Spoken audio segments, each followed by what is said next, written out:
Hello traders and investors. So இன்றைக்கி 11/1/2024. So வியாழக்கிழமை நான் பங்குச்சந்தைக்குள்ளே என்ட்ரு ஆகிறதுக்கு முன்னாடி ஜஸ்ட் ஃபண்டமெண்டலாக என்ன வாட்ச் பண்ணியிருக்கேன், டெக்னிக்கலாக என்ன வாட்ச் பண்ணியிருக்கேன் அப்படிங்கிறத ப்ரீ மார்க்கெட் வீடியோவாக உங்கள்கிட்ட ஜஸ்ட் நான் ஷேர் பண்ணிக்கிறேன். சரிங்களா? ஸோ எப்போதுமே நம்ம குளோபல் மார்க்கெட்டில் இருக்கக்கூடிய மேஜர் இண்டெக்ஸில் எப்படி க்ளோஸ் ஆயிருக்கு அப்படிங்கிறத பார்ப்போம். அதை பேஸ் பண்ணுற அளவுக்கு நமக்கு கிஃப்ட் நிஃப்டி பார்த்தீங்கன்னா பாசிட்டிவாக க்ளோஸ் ஆயிருக்கு. ஸோ எவ்வளோனா 0.5% பாசிட்டிவாக க்ளோஸ் ஆயிருக்கு. கிஃப்ட் நிஃப்டி நம்மளுக்கு பாசிட்டிவாக இருக்கிறனால so Nifty index positive or gap அப்பில் ஓப்பன் ஆகிறதுக்கான பாசிபிலிட்டிஸ் இருக்குது. சரிங்களா? டவ் ஜோன்ஸ் பார்த்தீங்கன்னா நம்மளுக்கு பாசிட்டிவாக க்ளோஸ் ஆயிருக்கு. அதுவும் எவ்வளோன்னு பார்த்தீங்கன்னா 0.44% பாசிட்டிவாக க்ளோஸ் ஆயிருக்கு. நாஸ்டாக் பார்த்தீங்கன்னா 0.58% பாசிட்டிவாக க்ளோஸ் ஆயிருக்கு.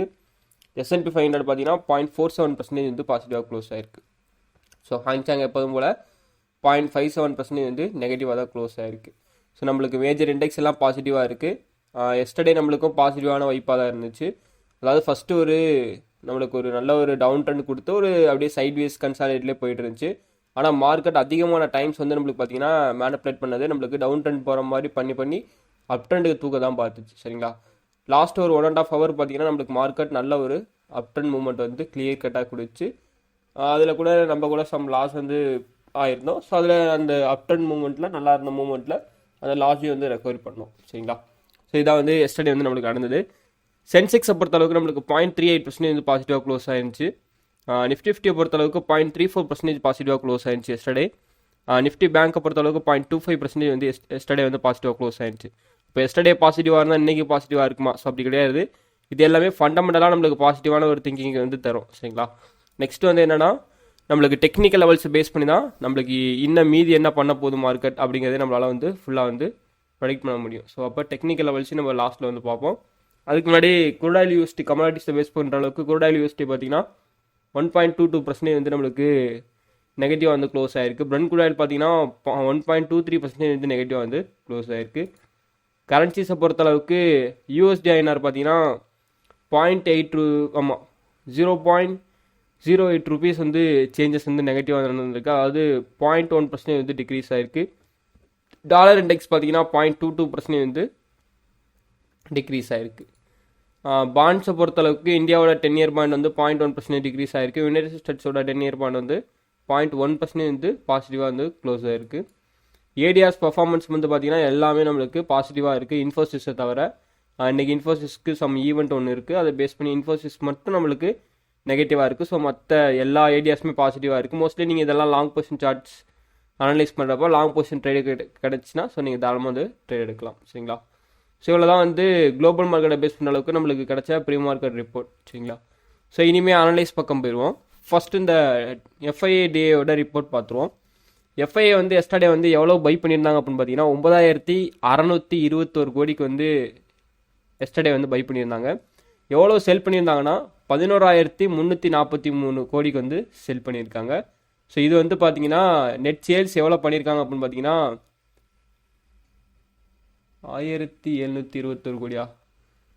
ஸோ அவ்வளோ கம்மியாக வந்துடுறதுக்கு ஸோ நிமிஷம் பார்த்துருவோம். Sir okay. ஸோ 1,721 கோடி நெட் சேல்ஸ் எஃப்ஐஏ பண்ணியிருக்காங்க. சரிங்களா? டிஏயை பொறுத்தளவுக்கு எவ்வளோ பை பண்ணியிருந்தாங்கன்னா 10,461 கோடிக்கு பை பண்ணியிருந்தாங்க. செல் பண்ணது எவ்வளோனா 8,381 கோடிக்கு செல் பண்ணியிருக்காங்க. ஸோ டிஏ பார்த்தீங்கன்னா அதிகமான ஹோல்டிங் வச்சுருக்காங்க. அதாவது 2,080 கோடி நெட் பர்ச்சேஸ் பண்ணி ஹோல்ட் பண்ணியிருக்காங்க ஸ்டாக்ஸ் சரிங்களா? அகெயின் பார்த்தீங்கன்னா இன்றைக்கான நியூஸ் என்ன அப்படின்னு பார்த்தீங்கன்னா நேற்றுதே ஒரு நியூஸ்லாம் பப்ளிஷ் ஆச்சு. அதாவது Nirmala Sitharaman financial minister Mrs Nirmala Sitharaman என்ன சொல்லியிருக்காங்க அப்படின்னு பார்த்தீங்கன்னா 30 trillion இந்தியன் எக்கானமி 2047 ஹிட் பண்ணும். சரிங்களா? ஸோ இது கன்சர்வேட்டிவ் டார்கெட் அப்படின்ட்டு ஃபினான்ஷியல் மினிஸ்டர் நிர்மலா சீதாராமன் சொல்லியிருக்காங்க. இன்வெஸ்டர்ஸ்க்குலாம் இது ஒரு பாசிட்டிவான நியூஸ். பட் இது யார் அறிவிக்கிறாங்கிறத மெயின். அது ஃபினான்ஷியல் மினிஸ்டர் அறிவிக்கிறனால ஸோ இது நம்மளுக்கு ஒன் ஆஃப் த பாசிட்டிவான நியூஸ். சரிங்களா? நெக்ஸ்ட் என்னன்னா ஒரு நெகட்டிவான நியூஸ் என்னன்னு பார்த்தீங்கன்னா நேஷனல் கோல் இண்டெக்ஸ் டிக்ளைன் நேஷனலோட கோல் இண்டெக்ஸ் டிக்ளைன் ஆயிருக்கு. எவ்வளோ பர்சன்டேஜ் பார்த்தீங்கன்னா 17.5% நவம்பரில் டிக்ளைன் ஆயிருக்கு. இதே நம்மளுக்கு 2022 டிசம்பர் மந்த்து நம்மளுக்கு எப்படி இருந்துச்சுன்னா 188 பாயிண்ட்ஸ் நம்மளுக்கு இருந்துச்சு. ஆனால் இப்போ நம்மளுக்கு கரண்ட்டில் நவம்பர் டேட்டாவை பேஸ் பண்ணுற அளவுக்கு 2023 எவ்வளோ இருக்குன்னா 155 பாயிண்ட்ஸ் தான் வந்து இருக்குது சரிங்களா. கோல் இந்தியாவோட இண்டெக்ஸை பொறுத்தளவுக்கு எவ்வளோ இது வந்து யார் வந்து பப்ளிஷ் பண்ணாங்கன்னா கோல் மினிஸ்ட்ரி வந்து பப்ளிஷ் பண்ணியிருக்காங்க டேட்டா. ஸோ இது வந்து கோல் இந்தியா செக்டாரை பொறுத்தளவுக்கு one of the negative news சரிங்களா. ஆனால் வந்து டிமாண்ட் வந்து இன்க்ரீஸ் பண்ணிட்டு இருக்காங்க. ஸோ சம் பாசிட்டிவ் வைப் ஆகிறதுக்கான சான்சஸ் கூட இருக்கும். ஓகே, நெக்ஸ்ட் என்னன்னு பார்த்தீங்கன்னா இன்றைக்கி வந்து சம் கம்பெனிஸ் வந்து ஏர்னிங் ரிசல்ட் வந்து பப்ளிஷ் பண்ணுறாங்க Q3 ஓடது. TCS, Infosys, HDFC. இதில் டிசிஎஸும் இன்ஃபோசிஸும் நம்மளுக்கு நிஃப்டி 50 இண்டெக்ஸில் பாதிக்கக்கூடிய ஐடி கம்பெனிஸ். ஸோ அப்போ நம்ம ஸ்ட்ராங்காக வந்து இந்த கம்பெனிஸை வந்து வாட்ச் பண்ணி ட்ரேட் பண்ணணும். அதாவது இன்றைக்கி நிஃப்டி 50 வந்து நல்ல ஒரு வாலடைல் இருக்கிறதுக்கான சான்சஸ் இருக்குது. ஏன்னா சம் கம்பெனிஸ் வந்து ஏர்னிங் ரிசல்ட் பண்ணுறதுனால. அதனால் நீங்கள் இந்த கம்பெனிஸ்லாம் வாட்ச் பண்ணிவிட்டு அதுக்கப்புறம் இந்த கம்பெனிஸோட பெர்ஃபார்மன்ஸ் பார்த்துட்டு நீங்கள் அப் ட்ரெண்ட் போதா டவுன் ட்ரெண்ட் போகிறதான்னு கூட ப்ரெடிக்ட் பண்ணலாம் சரிங்களா. நெக்ஸ்ட் என்னென்னா ஸோ இன்றைக்கான ஈவெண்ட்ஸ் என்ன அப்படிங்கன்னு செக் பண்ணுறப்ப நம்மளுக்கு 6 o'clock பார்த்தீங்கன்னா ஆஸ்திரேலியாவோட பேலன்ஸ் ஆஃப் ட்ரேட் இருக்குது. அதுக்கப்புறம் ஈவினிங் 7 o'clock பார்த்தீங்கன்னா இன்றைக்கி ரொம்ப இம்பார்ட்டண்டான event for USA. Inflation rate month on மந்த்தை பேஸ் பண்ணி எவ்வளோ வரப்போதோ அது வந்து ஈவினிங் 7 o'clock. அப்புறம் கோர் இன்ஃப்ளேஷன் ரேட், அப்புறம் இன்ஃப்ளேஷன் ரேட், மொத்தம் core inflation rate year on year. அதாவது இன்ஃப்ளேஷன் ரேட் மந்த் ஆன் மந்த்துக்கு இருக்கும், இயர் ஆன் இயருக்கு இருக்கும். கோர் இன்ஃப்ளேஷன் ரேட் வந்து மந்த் ஆன் மந்த்துக்கு இருக்கும், இயர் ஆன் இயருக்கு இருக்கும். ஸோ மொத்தம் 4 ஈவெண்ட்ஸ் இருக்குது. இந்த 4 ஈவெண்ட்ஸோட டேட்டா வந்து டுடே வந்து பப்ளிஷ் ஆகிறதுக்கான சான்சஸ் இருக்குது. ஸோ நம்மளுக்கு யூஎஸ் மார்க்கெட் நல்ல ஒரு வாலடைல் இருக்கிறதுக்கான பாசிபிலிட்டிஸ் இருக்குது இன்றைக்கி. அண்ட் அகெயின் என்னென்னா ஸோ நம்மளோட மார்க்கெட்டும் வந்து நல்ல ஒரு ஏர்னிங் ரிசல்ட் கம்பெனிஸ்லாம் ஏர்னிங் ரிசல்ட் வந்து மேஜர் கம்பெனிஸ்லாம் வந்து ரிலீஸ் பண்ணுறதுனால நல்ல ஒரு பாசிபிலிட்டிஸ் இருக்குது வாலடைல் இருக்கிறதுக்கு. நாளைக்கெலாம் விப்ரோலாம் ஏர்னிங் வந்து ரிசல்ட் வந்து ரிலீஸ் பண்ணுறாங்க. ஸோ அதனால் நல்ல ஒரு வாலடைல் இருக்குது சரிங்களா. ஓகே, ஸோ அண்ட் நெக்ஸ்ட் என்னென்னு பார்த்தீங்கன்னா நிஃப்டி 50, பேங்க் நிஃப்டி, ஃபின் நிஃப்டிக்கான நம்ம இன்றைக்கான மேஜர் சப்போர்ட் ரெசிஸ்டன்ஸ் என்ன. ஸோ எஸ்டர்டே நம்ம சொன்ன லெவலுக்கு பெர்ஃபார்மன்ஸ் பயங்கரமாக கொடுத்து. ஸோ அதே மாதிரி இன்றைக்கி நம்ம என்ன மாதிரி லெவல்ஸ் வந்து வச்சுருக்கோம் ஸோ அப்படிங்கிறத ஜஸ்ட் நான் உங்கள்கிட்ட ஷேர் பண்ணுறேன். Nifty 50 index so 1 day time ஃப்ரேமில் வந்து வச்சுருக்கோம் சரிங்களா. ஸோ 1 day டைம் ஃப்ரேமில் இருந்து நிஃப்டி 50 இண்டெக்ஸ் எனக்கு ஸ்ட்ராங்கான ஒரு சப்போர்ட்டை வந்து ரீச் பண்ணியிருக்கு. ஏதாவது மல்டிபிள் டைம்ஸ் ட்ரெண்டு வந்து சேஞ்ச் ஆகவே கிடையாது சரிங்களா. நல்லா வாட்ச் பண்ணுங்கள். சர்க்கிள் எடுத்துருவோம். ஓகே, ஸோ இங்கே ஒரு ஒன்று, அடுத்த அகைன் வந்து ஒரு சர்க்கிள் போடுறப்ப எனக்கு இங்கே ஒரு டச்சப் கிடச்சிருக்கு, சப்போர்ட் டச்சப். அண்ட் அகைன் இங்கே ஒரு டச்சப் கிடச்சிருக்கு, சப்போர்ட் டச்சப். அகைன் பார்த்தீங்கன்னா எனக்கு இப்போ இங்கே ஒரு சப்போர்ட் கிடச்சிருக்கு. இதில் 3 கேண்டில்ஸ் வந்து க்ரீன் கேண்டில்ஸ் சரிங்களா. ஸோ இது எல்லாமே ட்ரெண்டு கன்ஃபர்மேஷனை பண்ணக்கூடிய சப்போர்ட் லெவல்ஸ் சரிங்களா. ஸோ மார்க்கெட் அப்போ எந்த பக்கம் பாசிபிலிட்டிஸ் இருக்குது அப்படின்னா ஒன்று இந்த ட்ரெண்டை உடைக்கிறதுக்காண்டி எஸ்டர்டே வந்து நம்மளுக்கு அப் ட்ரெண்ட் வந்து போயிருக்கலாம். ஓகே, இந்த ட்ரெண்டை உடைக்கிறதுக்காண்டி எஸ்டர்டே வந்து நம்மளுக்கு அப் ட்ரெண்ட் வந்து கொடுத்துருக்கலாம். நிறைய கம்பெனிஸோட ஏர்னிங் ரிசல்ட்லாம் இந்த தடவை நெகட்டிவாக வருவதற்கான சான்சஸ் கூட இருக்குது. ஸோ ட்ரெண்டு நம்மளுக்கு இதுவரை இங்கேருந்து ஸ்டார்ட் ஆகிருக்கு சரிங்களா. அப்படியே நம்மளுக்கு டச்சப்பை இங்கே ஒரு டச்சப் கொடுத்துட்டு அகைன் கேப் அப்போ நல்லா ஓடிச்சு மேலமா. அப்புறம் ஒரு பெரிய ஒரு பியரி சிங்கிள் ஃபிங் பேட்டர்ன் கொடுத்துட்டு அகைன் மறுபடியும் மார்க்கெட் மேலே போச்சு. இப்போ அதே மாதிரி தான் மறுபடியும் நம்மளுக்கு evening star pattern and double top கன்ஃபர்மேஷன்லாம் கொடுத்துட்டு மார்க்கெட் வந்து கீழே இருந்து நான் என்ன சொன்னேன் 21,489 வந்து ஸ்ட்ராங்கான சப்போர்ட்டாக நம்ம ஃபிக்ஸ் பண்ணிக்கலாம் அப்படின்னோம். ஒன்ஸ் அதை பிரேக் பண்ணால் நெக்ஸ்ட் நம்ம 21,128 வரையும் மார்க்கெட் வந்து விழுகிறதுக்கான பாசிபிலிட்டிஸ் இருக்குது அப்படிங்கிறத வந்து நம்ம மென்ஷன் பண்ணியிருந்தோம் சரிங்களா. இப்போ ஆக்சுவலாக என்ன நடந்துட்டு இருக்கு அப்படின்னா 21,489 பார்த்தீங்கன்னா மார்க்கெட் வந்து ஸ்ட்ராங் சப்போர்ட்டில் தான் நிற்கிது. ஜஸ்ட் நான் இதை வந்து பிரேக் பண்ணுங்கிறது பாடி ஆஃப் த கேண்டில் நம்மளுக்கு பிரேக் ஆகல. ஸோ பிரேக் அவுட் கன்ஃபர்மேஷன் நம்மளுக்கு ஃபெயிலியராக இருக்குது. ஜஸ்ட் விக் மட்டும் தான் நம்மளுக்கு வந்து கீழே வந்துருக்கு சரிங்களா. ஸோ அகைன் வந்து இன்றைக்கி மார்க்கெட் எவ்வளோ தூரம் போகிறதுக்கான பாசிபிலிட்டிஸ் இருக்கலாம் அப்படின்னா 21,677 டு சப்போஸ் செல்லிங் நடக்கிற மாதிரி இருக்குது அப்படின்னா உடனே செல் ஆகுதுன்னா பிரச்சனை கிடையாது. அப் ட்ரெண்ட் போச்சுன்னா 721, 728 வரையும் போகலாம் செல் பண்ணுறதுக்கான பாசிபிலிட்டிஸ் இருந்துச்சுன்னா. இல்லை ட்ரெண்ட் சேஞ்ச் ஆயிடுச்சு அப்படிங்கிறப்ப மார்க்கெட் வந்து நம்மளுக்கு அகெயின் வந்து ஆல் டைம் ஹையை பிரேக் பண்ணுறதுக்கான பாசிபிலிட்டிஸ் வந்து நிஃப்டி 50 இண்டெக்ஸ் நம்மளுக்கு வந்துடும். மேஜர் சப்போர்ட் ரெசிஸ்டன்ஸை பொறுத்தளவுக்கு எஸ்டர்டே எனக்கு இது வந்து எக்ஸ்பெக்ட் பண்ணாத ஒரு மூமெண்ட். அதாவது டக்குன்னு மார்னிங்கே நம்மளுக்கு டக்குன்னு ஒரு ட்ரேட் கிடச்சி. பட் அந்த ட்ரேடு வந்து நம்மளுக்கு ஒரு ட்ராப்பான ட்ரேடாக வந்து அமைஞ்சிருச்சு சரிங்களா. ஸோ நான் மார்னிங் அந்த ட்ராப் வந்து எக்ஸ்பெக்ட் பண்ணல. அகெயின் மார்க்கெட் எனக்கு அப் ட்ரெண்ட் போகிறப்ப நான் இந்த லெவல் வந்து வச்சேன். அந்த லெவல் போயிட்டு மார்க்கெட் வந்து ரிட்டர்ன் ஆச்சு. ஸோ ஓகே மறுபடியும் டவுன் ட்ரெண்ட் வரும்னு பார்த்தோம். அழகாக வந்து 21,470 வந்து சப்போர்ட் வந்து உட்காந்துச்சு. இந்த லெவல் நம்ம எஸ்டர்டேவே வச்சுருந்தோம். 21,470 வந்து சப்போர்ட் வந்து அழகாக உட்காந்துச்சு. 21,479 வந்து நம்ம இன்றைக்கி வந்து ட்ராப் பண்ண லெவல் சரிங்களா. ஸோ மார்க்கெட் அங்கேருந்து அப்படியே ஸ்டார்ட் ஆகிட்டு 21,641 நம்மளுக்கு போயிட்டு ஹிட் பண்ணுச்சு சரிங்களா. நான் என்ன எக்ஸ்பெக்ட் பண்ணேன்னா எனக்கு இந்த லெவல் தான் நான் ஹை டார்கெட்டாக வச்சேன். அகைன் மார்க்கெட்டோட மூவ்மெண்ட் பார்க்குறப்ப 21,600 வச்சேன். அதுக்கப்புறமா நல்ல ஒரு சூப்பர் மூவ்மெண்ட்டில் போயிட்டு 21,641 டார்கெட்டை போயிட்டு ஹிட் பண்ணியிருக்கு. ஓகே, இது ஒன் ஆஃப் த நம்மளுக்கு எஸ்டர்டே நடந்த ரிப்போர்ட். எஸ்டர்டே வீடியோ பார்த்தீங்கன்னா உங்களுக்கு இந்த லெவல்ஸ்லாம் கிளியராக தெரியும். என்ன சொல்லியிருக்கோமோ அது பேஸ் பண்ணி நடந்திருக்கா நடக்கலையா அப்படிங்கிறது எஸ்டர்டே வீடியோ பார்த்துருந்தா தெரியும். ஸோ வீடியோ பார்க்கலன்னா இதே பிளேலிஸ்ட்டில் வீடியோ இருக்குது. ஸோ போய்ட்டு செக் பண்ணி பாருங்க மறக்காமல். சரிங்களா? ஓகே, ஸோ ஃபர்தராக இப்போ நம்மளுக்கு என்ன நடக்கிறதுக்கான பாசிபிலிட்டிஸ் இருக்குது அப்படிங்கிறத ஜஸ்ட் நம்ம செக் பண்ணிடுவோம்.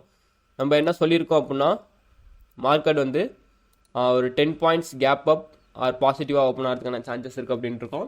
ஸோ நம்மளுக்கு 25ங்கிறப்ப 35 ஓப்பன் ஆச்சு, இல்லை நம்மளுக்கு ரொம்ப லாங்கில் கேப்பில் ஓப்பன் ஆனாலும் அகெயின் வந்துட்டு நம்மளுக்கு இதை வந்து சப்போர்ட் எடுக்க சான்சஸ் இருக்கும். டேவோட ஹை ரெசிஸ்டன்ஸாக போய்ட்டு ரீச் பண்ணிவிட்டு அங்கே இருந்து மார்க்கெட் வந்து ரிட்டர்ன் ஆகிறதுக்கான பாசிபிலிட்டிஸ் இருக்கும். அதில் சின்ன ஒரு ரீட்ரெஸ்ட் லெவல் தான் இது. ஒன்ஸ் இதை பிரேக் பண்ணுது அப்படின்னா நம்மளோட ட்ரேடை வந்து தாராளமாக எக்ஸிக்யூட் பண்ணலாம். அது எது வரையும்னா இது வரையும் நம்ம வந்து ட்ரேடை வந்து எக்ஸிக்யூட் பண்ணி ஸோ நம்ம டார்கெட் வந்து இது வரையும் வைக்கலாம். Okay, so market down trend வரப்போ ஆப்ஷன் செல்லர்ஸாக இருந்தாலும் சரி, ஆப்ஷன் பையர்ஸாக இருந்தாலும் சரி. சரிங்களா? ஒன்ஸ் நம்மளுக்கு இதை பிரேக் பண்ணுது அப்படின்னா இந்த லெவல் ரொம்ப இம்பார்ட்டன்ட். இதையும் பிரேக் பண்ணுச்சுன்னா நம்மளுக்கு அகைன் இந்த லெவலை பிரேக் பண்ணுறதுக்கான சான்சஸ் இருக்குது. ட்ரெண்டு சுத்தமாக சேஞ்ச் ஆயிரும். சரிங்களா? இன்னைக்கு டேயில் கம்ப்ளீட் ஆயிரும். இல்லை நம்மளுக்கு சப்போர்ட்டை பிரேக் பண்ணுது அப்படிங்கிறப்ப எனக்கு இந்த லெவல் இந்த ரெசிஸ்டன்ஸ் 21,743ங்கிற ரெசிஸ்டன்ஸ் தான் எனக்கு ஸ்ட்ராங் ரெசிஸ்டன்ஸாக வந்து வச்சுருக்கேன். இந்த ரெசிஸ்டன்ஸ் லைனை போயிட்டு பில்ட் பண்ண, அதாவது போயிட்டு ஹிட் பண்ணணும். சரிங்களா? அதை ஹிட் பண்ணிடுச்சுன்னா மார்க்கெட் அங்கேருந்து டவுன் ட்ரெண்டில் விழுகிறதுக்கான பாசிபிலிட்டிஸ் கூட நம்மளுக்கு அதிகமாக இருக்குது. ஆனால் ஒன்ஸ் அந்த ரெசிஸ்டன்ஸையும் இதையும் பிரேக் பண்ணிடுச்சுன்னா இந்த லெவல் வந்து ரீச் பண்ணிவிட்டு விழுந்தாதான், அதுக்கப்புறம் விழுகலை அப்படின்னா மார்க்கெட் டப்புன்னு நம்மளுக்கு அப் ட்ரெண்ட் போகிறதுக்கான பாசிபிலிட்டிஸ் இருக்குது. New all time high hit பண்ணுறதுக்கான சான்சஸ் கூட இருக்குது. சரிங்களா? பேங்க் நிஃப்டியோட எக்ஸ்பைரி டே இன்னைக்கு. ஸோ சேஃபாக வந்து ட்ரேட் பண்ணுங்கள். Mostly out of the money strike ப்ரைஸை வந்து அவாய்ட் பண்ணிடுங்க. ஏன்னா உங்களுக்கு மார்னிங் வந்து நல்லா இருக்கும், அப்படியே டைம் வேல்யூ டிக்கு அதிகமாகி ஸோ உங்களுக்கு லாஸில் வந்து நிற்கும் கடைசியில். சரிங்களா? ஸோ அதனால் out of the money at the money strike ப்ரைஸே விட்டுருங்க. ஒன்லி இந்த மணியில் மட்டும் ட்ரேட் பண்ணுங்கள். பேங்க் நிஃப்டியை பொறுத்தளவுக்கு நம்மளுக்கு வந்து ஸ்ட்ராங்கான, நம்ம ஆல்ரெடி சொன்ன மாதிரி ஸ்ட்ராங் ரீட்ரேஸ்மெண்ட் டூலில் வந்து உட்காந்துருக்கு 47,114. இந்த லெவலே எனக்கு பிரேக் பண்ணி கன்ஃபர்மேஷன்லாம் கிடச்சிருக்கு. ஒன்ஸ் இன்னைக்கு இதோட பிரேக் அவுட் எனக்கு கன்ஃபர்மேஷன் கிடச்சி பிரேக் ஆகுது அப்படிங்கிறப்ப அகெயின் நெக்ஸ்ட் நம்மளோட சப்போர்ட், ஸ்மால் சப்போர்ட் பார்த்தீங்கன்னா 46,900. அதை பிரேக் பண்ணுச்சுன்னா ஃபர்தராக மார்க்கெட் வந்து இன்னும் வந்து கீழே விழுகிறதுக்கான பாசிபிலிட்டிஸ் வந்து இருக்குது. எவ்வளோ தூரம்னா இவ்வளோ தூரம் ட்ரெண்ட் வந்து இங்கே இருந்தால் ஸ்டார்ட் ஆயிருக்கு. 46,518 வரையும் மார்க்கெட் வந்து விழுகிறதுக்கான சான்சஸ் வந்து இருக்குது. மேஜர் சப்போர்ட் ரெசிஸ்டன்ஸை பொறுத்தளவுக்கு பேங்க் நிஃப்டியோட பர்ஃபார்மன்ஸ் எப்படி பண்ண காத்துக்கிட்டு இருக்கு அப்படிங்கிறத அதையும் செக் பண்ணிடுவோம். ஏன்னா இந்த சப்போர்ட் அண்ட் ரெசிஸ்டன்ஸ் உங்களுக்கு இன்ட்ராடேக்கு வந்து ஹெல்ப்ஃபுல்லாக இருக்கும். சரிங்களா? மார்க்கெட் வந்து ஸ்மால் ட்ரெண்டில் தான் வந்து சப்போர்ட் எடுத்திருக்கு. அப்படியே நம்மளுக்கு அப் ட்ரெண்ட் போகிற வாக்கில் 47,406 மட்டும் நம்மளுக்கு பிரேக் பண்ணிடுச்சு அப்படின்னா ஸோ அகெயின் வந்து இந்த லெவலை ரீச் பண்ணி நம்மளுக்கு பிரேக் ஆச்சுன்னா நெக்ஸ்ட்டு இந்த சப்போர்ட் அண்டு இந்த ரெசிஸ்டன்ஸை ஹிட் பண்ணுறதுக்கான சான்சஸ் இருக்கும். இதை ஆல்மோஸ்ட் நம்மளுக்கு பிரேக் பண்ணுறதுக்கான பாசிபிலிட்டிஸ் இருக்குது. ஒன்ஸ் அதை பிரேக் பண்ணிடுச்சுன்னா 48,157 வரையும் மார்க்கெட் வந்து நெக்ஸ்ட் மூவ்மெண்ட் கொடுக்கறதுக்கான பாசிபிலிட்டிஸ் வந்து இருக்குது. சரிங்களா? ஃபின் நிஃப்டி இண்டெக்ஸை பொறுத்தளவுக்கு மல்டிபிள் டச்சஸ் கொடுத்துருக்கு. ஃபின் நிஃப்டி இண்டெக்ஸும் இந்த பார்த்தாலே தெரியும். ட்ரெண்டை வந்து நம்மளுக்கு விடவே இல்லை. ஸோ ட்ரெண்டில் வந்து ஸ்ட்ராங்காக நிற்கிது மார்க்கெட். சரிங்களா? ஸோ ஒன்ஸ் நம்மளுக்கு அப்படியே இந்த ட்ரெண்டை பிரேக் பண்ணிச்சு அப்படின்னா மார்க்கெட் வந்து நம்மளுக்கு 20,975 வரையும் விழுந்துட்டு அங்கேருந்து ஒரு சின்ன ஒரு ரீட்ரெஸ் கன்ஃபர்மேஷன் கொடுத்துட்டு அகைன் மார்க்கெட் வந்து ஃபாலோ ஆகிறதுக்கான பாசிபிலிட்டிஸ் வந்து ஃபின் நிஃப்டி இண்டெக்ஸில் வந்து இருக்குது. மேஜர் சப்போர்ட் ரெசிஸ்டன்ஸை பொறுத்தளவுக்கு ஃபின் நிஃப்டி நம்மளுக்கு கிட்டத்தட்ட எஸ்டர்டேவே நம்ம சொல்லியிருந்தோம். என்ன சொல்லியிருந்தோம்னா நம்மளுக்கு இதை வந்து பிரேக் பண்ணுறதுக்கான சான்சஸ் இருக்குது அப்படின்னு எஸ்டர்டே வந்து சொல்லியிருந்தோம். பட் அது நம்மளுக்கு ஸ்ட்ராங்கான ஒரு சைட்வேஸ் வந்து எஸ்டர்டே வந்து பில்ட் பண்ணுச்சு. சரிங்களா? அகைன் மார்க்கெட் அப் ட்ரெண்ட் போச்சு, அதெல்லாம் ஓகே. ஸோ இன்னைக்கு என்ன லெவல்ஸ் அப்படின்னு பார்த்தீங்கன்னா ஒன்ஸ் வந்து 21,240 மேலே பிரேக் ஆச்சு அப்படின்னா இந்த லெவல், அதாவது இந்த 2 லெவலே ஹிட் பண்ணுறதுக்கான சான்சஸ் இருக்குது. 21,360 டு இந்த சப்போர்ட் லெவலே நம்மளுக்கு மேலே போயிட்டு ஹிட் பண்ணிவிட்டு அகைன் நம்மளுக்கு அது எவ்வளோ தூரம் அப் ட்ரெண்ட் போகலாம்னா 21,547 வரையும் அது வந்து அப் ட்ரெண்ட் போகிறதுக்கான பாசிபிலிட்டிஸ் வந்து இருக்குது. சரிங்களா? கரண்ட்டாக இருக்கக்கூடிய ஸ்ட்ரக்சர் இந்த ஒரு ஜோனை வந்து உடச்சிச்சு அப்படின்னா மார்க்கெட் நம்ம எக்ஸ்பெக்ட் பண்ண லெவலை வந்து ரீச் பண்ணிடுறோம். தாராளமாக 20,915 வரையும் மார்க்கெட் விழுகிறதுக்கான பாசிபிலிட்டிஸ் வந்து ஃபின் நிஃப்டி இண்டெக்ஸை பேஸ் பண்ணுற அளவுக்கு இருக்குது. சரிங்களா? ஸோ இவ்வளோ தான் நம்மளோட major support distance. So this video full and fully me and viewers education purpose only, சரிங்களா? ஸோ நம்ம எந்த ஒரு இன்வெஸ்ட்மெண்ட் அட்வைஸும் பண்ணுறது கிடையாது. ஜஸ்ட் நான் எனக்கு தெரிஞ்சதை ஷேர் பண்ணுறேன். சில பேர் இதை வச்சு நல்லா லேர்ன் பண்ணிக்கலாம் ஸ்டாக் மார்க்கெட்டை. ஸோ அதுக்காண்டி மட்டும்தான் நான் வந்து ஷேர் பண்ணுறேன், சரிங்களா? So I am not a SEBI registered advisor. Okay, so நம்மளோட வீடியோ பிடிச்சிருந்துச்சுன்னா மறக்காம வந்து லைக் பண்ணுங்கள். ஸோ அப்புறம் உங்களுக்கு ஏதாவது டவுட்ஸ் இருந்துச்சுன்னா கமெண்ட்டில் வந்து மென்ஷன் பண்ணுங்கள். ஸோ நம்மளுக்கு ஹாலிடேஸ் இன்றைக்கி அதை பற்றி வீடியோஸ் போட வந்து நான் ட்ரை பண்ணுறேன், சரிங்களா? நம்மளோட சேனலை வந்து மறக்காம வந்து சப்ஸ்கிரைப் பண்ணிக்கணும். ஓகே, தேங்க்ஸ் ஃபார் வாட்சிங். தேங்க்யூ.